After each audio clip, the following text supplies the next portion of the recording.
Mm-hmm.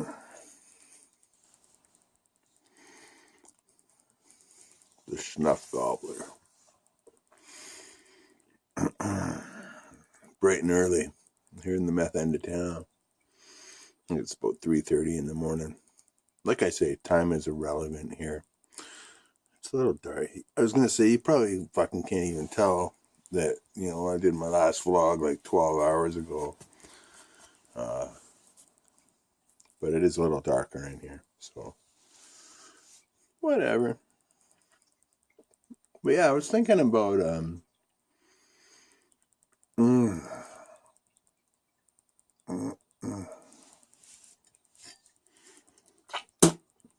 this is pinch of snuff that got me out of bed. I was like, God damn it! I got more than half a can of that cherry Skoal out there, and it's getting dry. It gets dry really quick. I don't know why. Skoal cherry, it's like it starts drier. It's like when you get it, it's always a little drier. Doesn't matter. It's one of my favorite dips ever. Fucking love it. Haters gonna hate. You know what I mean? I fucking love Skoal cherry, Skoal berry, all those fruity fucking tutti fruity fucking shits. It's funny. I gotta, yeah, okay. It's funny. I watch a lot of other channels, right? Most of the snuff related channels I watch are not really rednecky, like they're like Bergs or Joey Leds or, Trey, the snuffologist, the Smoky Mountain Smokeless, or they're not really rednecky types, But the biggest fucking, this guy, he's made a career out of fucking dipping snuff. Like, seriously made a career. Like, his whole gang's made a career out of dipping snuff through YouTube. And it's weird. But this guy, Outlaw, and I've seen a bunch of his videos just because I kind of watch, I don't watch 3/4 of them, but I watch his snuff reviews and stuff because they're interesting. And he spent his whole video career talking about how, talking down on Skoal for making fruity dips and talking out, fruitiness is for lip gloss, not for dip and stuff like that. He'd always be on the Copenhagen snuff train or the riding in the fucking wintergreen car or whatever, you know what I mean? Like, all good and well.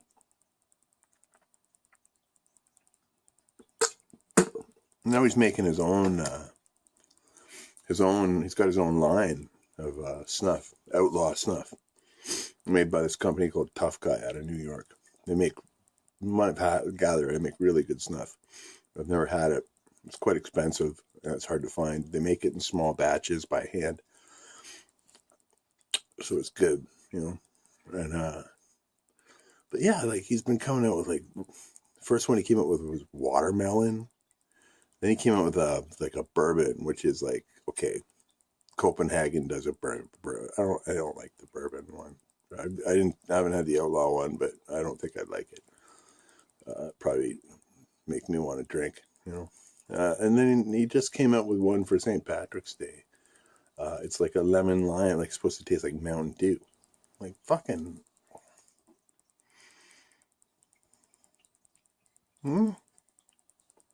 Really? Mountain Dew? I don't know. I know a lot of redneck types. Like, I don't say redneck in a bad way. Like, some people adopt that term, But a lot of those young southern boys like drinking Mountain Dew. So I guess that he wants to answer to the people, be a capitalist, and make money selling what the people want. But it's just weird to me, Anyhow, I've gone on about fucking somebody else's videos. I'm not trying to down talk anybody. I just think it's funny. But I probably love the watermelon dip, and I probably like the lemon lime dip too, because I'm like that. You know? But yeah, I was thinking about, okay, I'm doing my Warehouse of Strangers radio show on proto-punk, right? Stuff like the punk rock that came before punk rock. I'm going to be talking about like stuff like Velvet Underground, Lou Reed, MC5, Death, the Sonics, the Black Monks, uh, fucking, I don't know, stuff like that, you know? What they call proto-punk, you know? Iggy and the Stooges, definitely. Now,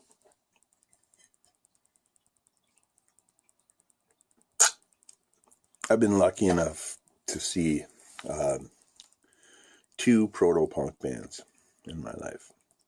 The very first concert I ever saw, other than this punk rock band I saw at my a high school, or not a high school, a grade school fair in grade 11, which changed my life, made me into the greasy punk rocker I am today. First concert I ever paid to go see was Lou Reed and the B-52s. That was fucking bomb.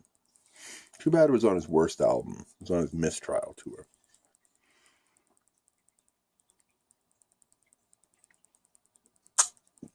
I think that was a commercially successful album for him, but as a fan, probably his least worst album. And but that doesn't mean his concert wasn't good. Played all his old classics, played Sweet Jane, played fucking Heroin, played fucking all the good tunes, you know.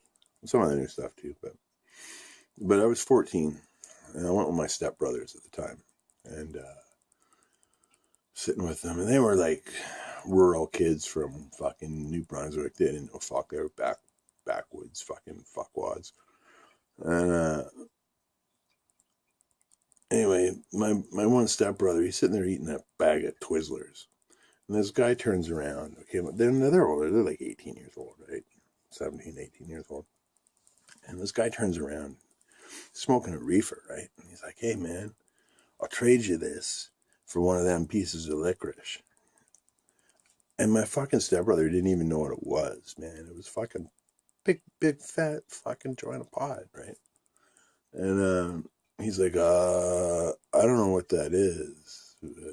And I was just like, I'll just take that. And I snaked the licorice and gave it to him. And I just fucking smoked the reefer. I was like looking at my stepbrother going, dude, you want some? You know, and he was like, oh.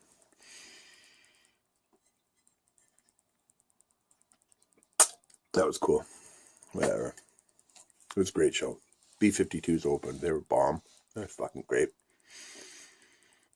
And in 2004, I guess it was, or 2003, I saw the MC3. I guess they were touring as. They were like the MC5 without Rob Tyner or Sonic Smith, obviously, because they're dead. But they had, I don't know who they had in on guitar, and they had Mark Arm from Mudhoney singing, and Evan Dando from the Lemonheads singing as well. Mark Arm was great. Guy from Mudhoney was fantastic. Guy from Lemonheads picking fights with guys in the audience. Right, he just wrecked the show, just ruined it. But it was really like a streamy, steady, straight up jukebox of MC5 hits. You know, it was a good show. I have to say, I saw Chilliwack a few years later, and I enjoyed the Chilliwack show more. But they were good.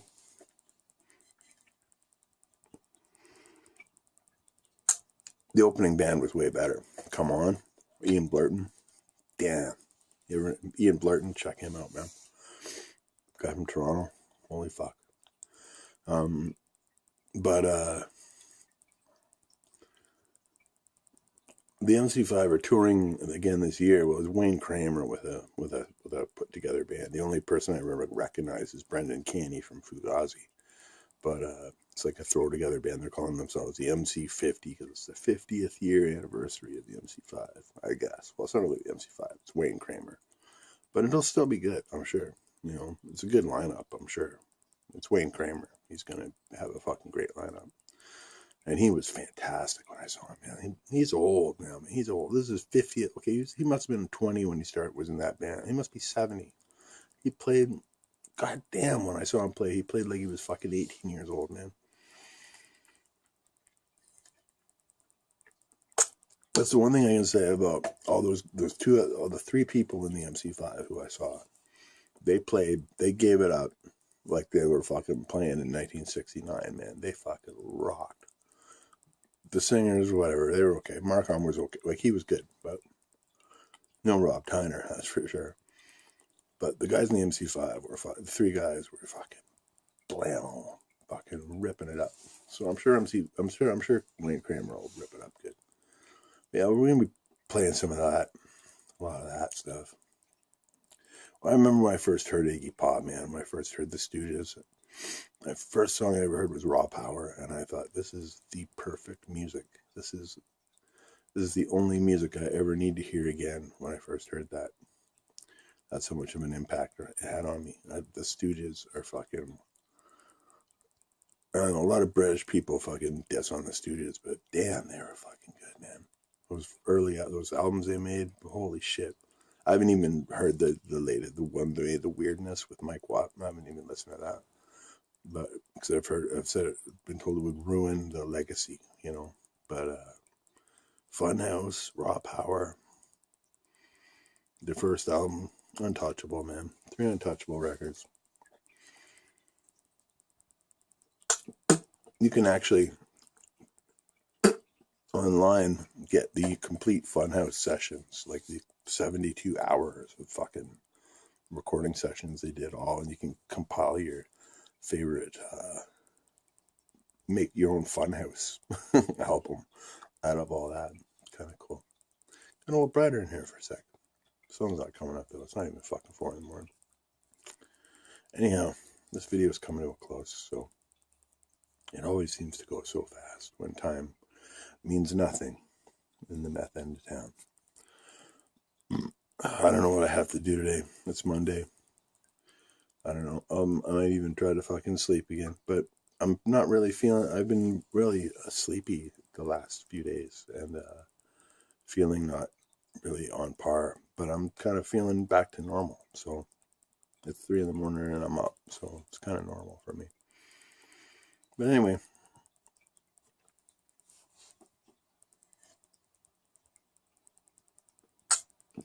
The Spitting and Talking About Sleep channel.